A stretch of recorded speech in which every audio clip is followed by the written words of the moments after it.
नमस्कार दोस्तों, सावन का महीना आने वाला है। भोलेनाथ के दिन आ रहे हैं और साथ में आ रही है माँ काली। सावन का महीना सिर्फ व्रत और जल चढ़ाने पर ही समय सीमित नहीं रहता। ले, लेकिन एक ऐसी गलती है जिन्हें अनजाने में लाखों भक्त हर साल दोहराते हैं। हैरानी की बात है यह इस गलती का जिक्र कोई लोग नहीं करते। आज हम जानेंगे सावन में कौन सी ऐसी भूल है जिससे बचना चाहिए और इसके पीछे छिपा आध्यात्मिक संदेश क्या है। अंत तक जरूर देखिए क्योंकि आखिरी बात शायद आपने पहले कभी नहीं सुनी होगी। और वीडियो अच्छी लगे तो वीडियो को लाइक कीजिए। भक्तों, मैं आज वीडियो में कहती हूँ प्लीज भक्तों कहते हैं वीडियो को लाइक कीजिए और हमारे भक्ति ज्ञान चैनल को सब्सक्राइब कीजिए। चलिए शुरू करते हैं। कौन सी गलती है जो सावन में हमें नहीं करनी चाहिए। महादेव का नाम लेकर जय माँ काली, हर हर महादेव। नमस्कार दोस्तों, सावन में सच्चे भक्त ये गलती कभी ना करें। भोलेनाथ और माँ काली का आध्यात्मिक संदेश हर भक्त को जानना चाहिए। हर हर महादेव, जय माँ काली। दोस्तों, सावन का महीना शुरू होते ही करोड़ों श्रद्धालु भगवान शिव की पूजा, जल चढ़ाना, व्रत करना, हर मंदिर में भक्तों की भीड़ दिखाई देती है। हर तरफ हर हर महादेव का जयकारा सुनाई देता है। लेकिन क्या आपने कभी सोचा है कि इतनी श्रद्धा से पूजा करने के बाद भी कुछ लोगों के जीवन में शांति और संतोष क्यों नहीं होता? धार्मिक परंपराओं में एक बात बार बार कही जाती है कि भगवान केवल चढ़ावा नहीं बल्कि मन की भावना भी देखते हैं। इसीलिए आज हम एक ऐसे आध्यात्मिकता संदेश पर विचार करेंगे जिसके बारे में बहुत कम लोग जानते हैं। वीडियो के अंत तक बने रहिए क्योंकि आखिर में हम ऐसी बात बताएंगे जो हर शिव भक्त के लिए प्रेरणादायक हो सकती है। सावन केवल एक महीना नहीं, इसे आत्मचिंतन, संयम और भक्ति का समय माना जाता है। इस दौरान बहुत से लोग व्रत रखते हैं, मंदिर जाते हैं और भगवान शिव का अभिषेक करते हैं। लेकिन यदि पूजा के साथ हमारे विचार और व्यवहार ना बदलें तो भक्ति अधूरी मानी जाती है। कई संतों और विद्वानों ने कहा है कि शिव का सबसे प्रिय भक्त वही है जो अपने भीतर के क्रोध, अहंकार और ईर्ष्या को कम करने का प्रयास करता है। यही कारण है कि सावन में सबसे बड़ी भूल केवल पूजा की विधि में नहीं बल्कि अपने आचरण में होती है। कल्पना कीजिए कि एक व्यक्ति रोज मंदिर जाता है लेकिन घर लौटकर अपनों से कठोर व्यवहार करता है, झूठ बोलता है या दूसरों का अपमान करता है। दूसरी ओर एक व्यक्ति साधारण पूजा करता है लेकिन सत्य बोलता है, दया रखता है और सभी का सम्मान करता है, तो आध्यात्मिकता दृष्टि से दूसरे व्यक्ति की भक्ति अधिक सार्थक मानी जाती है। माँ काली का स्वरूप भी हमें यही संदेश देता है कि सबसे पहले अपने भीतर की बुराइयों का सामना करें। उनका स्वरूप अज्ञान, अनन्य और अहंकार के अंत का प्रतीक माना जाता है। इसलिए सावन में यदि हम केवल बाहरी पूजा करें और भीतर कोई परिवर्तन न लाएं तो हम इस पवित्र समय के वास्तविक उद्देश्य को समझ नहीं पाएंगे। याद रखिए, धार्मिक मान्यताओं के अनुसार भगवान शिव सरलता, सच्चाई और निष्पक्ष प्रेम से शीघ्र प्रसन्न होते हैं। उन्हें दिखावा नहीं, सच्ची भावना प्रिय मानी जाती है। अब हम जानेंगे वह गलती जिसे अनजाने में अनेक श्रद्धालु दोहराते हैं और जिसे सुधार कर अपनी साधना को अधिक अर्थपूर्ण बनाया जा सकता है। अगर आप अंत तक बने रहेंगे तो आपको ऐसी आध्यात्मिक बातें सुनने को मिलेंगी जिन पर बहुत कम लोग ध्यान देते हैं। हर हर महादेव। तब हमने समझाया कि सावन केवल पूजा पाठ का महीना नहीं बल्कि अपने भीतर झांकने का अवसर भी है। अब बात करते हैं उस भूल की जिसे बहुत कम लोग अनजाने में कर बैठते हैं। धार्मिक परंपराओं में कहा जाता है कि जब कोई व्यक्ति शिवलिंग पर जल चढ़ाता है तो उसके मन में केवल एक ही भाव होना चाहिए, हे महादेव, मेरे भीतर जो भी अहंकार, क्रोध, लोभ और ईर्ष्या है उसे दूर कर दीजिए। यदि हाथ तो पूजा में लगे हैं लेकिन मन दोष और घमंड से भरा हो तो भक्ति का उद्देश्य अधूरा रह जाता है। इसलिए संतों ने कहा है कि भगवान शिव को प्रसन्न करने का सबसे बड़ा सरल तरीका क्या है? क्या वो मार्ग है भगवान शिव को प्रसन्न करने का? सरल जीवन, मधुर वाणी और सच्चा आचरण। एक प्राचीन कथा सुनाई जाती है। एक गांव में दो शिव भक्त रहते थे। पहले भक्ति प्रतिदिन मंदिर में महंगा चढ़ावा चढ़ाता था और अपनी भक्ति का प्रदर्शन करता था।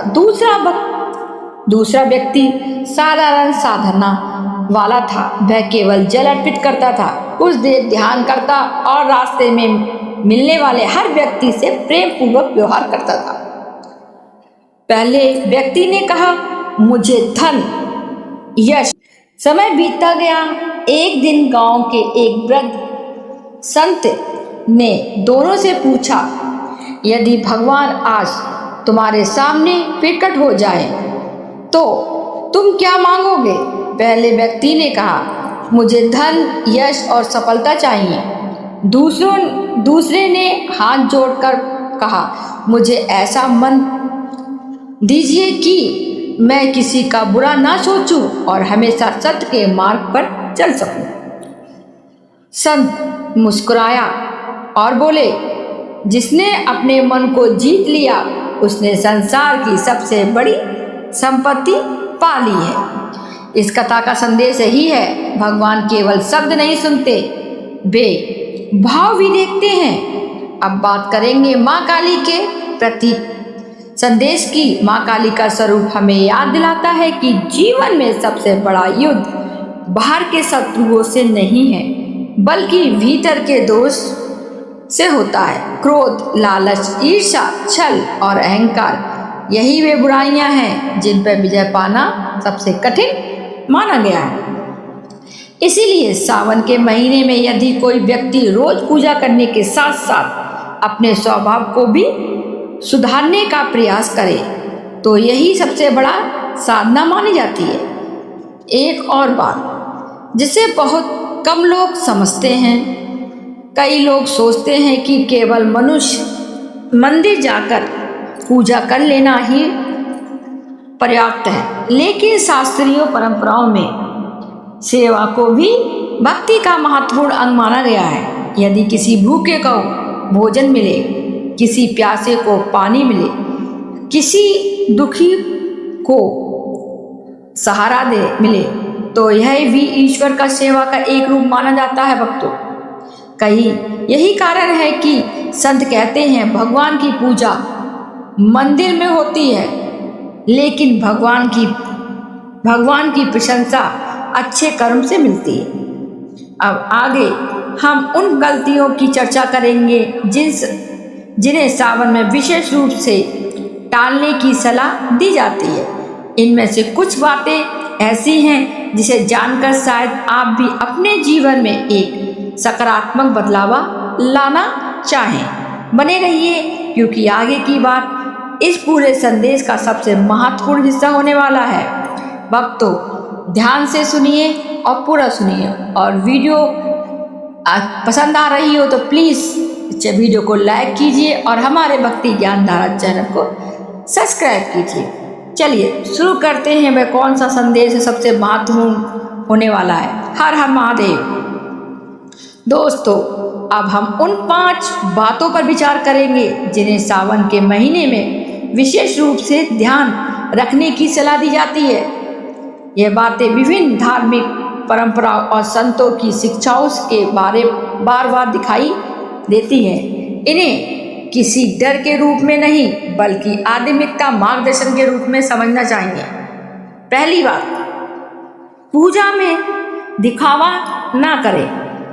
कई लोग भक्ति से अधिक इस बात पर ध्यान देते हैं कि लोग उनकी पूजा देखें। महंगे चढ़ावे, लंबी घोषणाएं या अपनी भक्ति का प्रदर्शन यदि मन में अहंकार बढ़ा दें तो उनका आध्यात्मिक महत्व कम हो जाता है। भगवान शिव को भोलेनाथ इसलिए कहा गया है क्योंकि धार्मिक मान्यताओं के अनुसार वे सरल भाव की गई पूजा से ही प्रसन्न होते हैं। एक लोटा स्वच्छ जल और सच्चा मन अनेक बार बड़े दिखावे से अधिक मूल्यवान माना गया है। दूसरी बात, वाणी पर निरंतर रखें भक्तों। यदि सुबह भगवान का नाम लें और दिन भर कटु वचन बोलें, किसी का अपमान करें या झूठ फैलाएं तो यह भक्ति की भावना के विपरीत माना जाता है। सावन आत्मसंयम का समय भी है, इसलिए कोशिश करें कि आपकी वाणी से किसी का दिल ना दुखे। कभी कभी एक मधुर शब्द भी सबसे बड़ा दान बन जाता है। तीसरी बात, माता पिता, गुरु और बुजुर्गों का सम्मान। भारतीय आध्यात्मिकता परंपराओं में सेवा और सम्मान को पूजा का ही एक रूप माना जाता है। यदि घर में माता पिता दुखी हों और हम केवल मंदिरों की परिक्रमा करते रहें तो भक्ति अधूरी मानी जाती है। भक्तों, इस सावन एक संकल्प लें, रोज अपने माता पिता, गुरुजनों या किसी बड़े का सम्मान पूर्वक आशीर्वाद अवश्य लें। चौथी बात, किसी भी जीव को कष्ट ना दें। भगवान शिव को समस्त प्राणियों का स्वामी माना जाता है, इसीलिए दया, करुणा और सहानुभूति को शिव भक्ति का महत्वपूर्ण गुण माना गया है।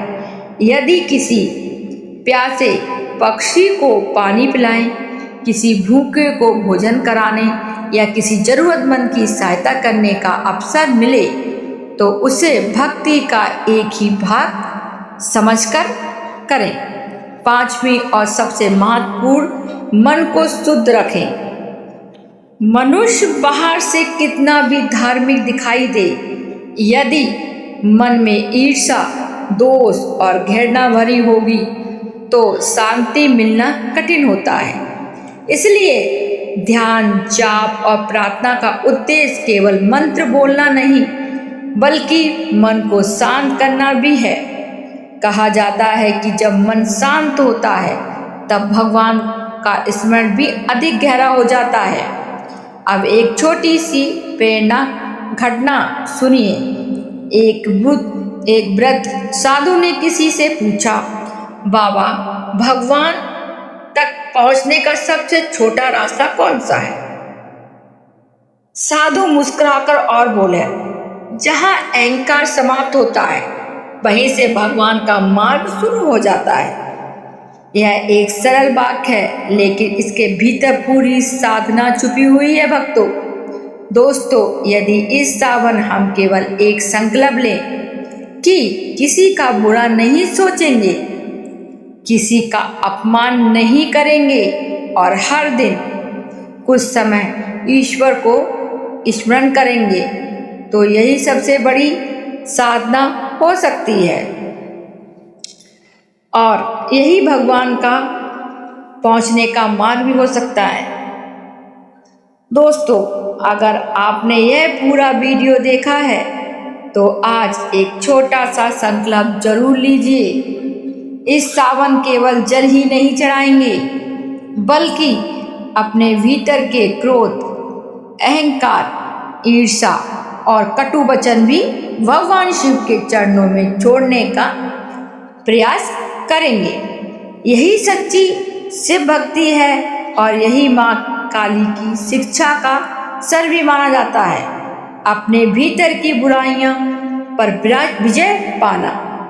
और अगर आपको यह वीडियो अच्छा लगा, इससे कुछ सीखने को मिला, तो वीडियो को लाइक जरूर कीजिए और इसे अपने परिवार, दोस्तों और हर शिव भक्त तक पहुंचाइए ताकि अधिक से अधिक लोग सावन का सही महत्व समझ सकें। कमेंट बॉक्स में पूरे विश्वास और श्रद्धा के साथ ओम नमः शिवाय या हर हर महादेव, मैं आपके हर कमेंट को पढ़ने की कोशिश करती हूँ।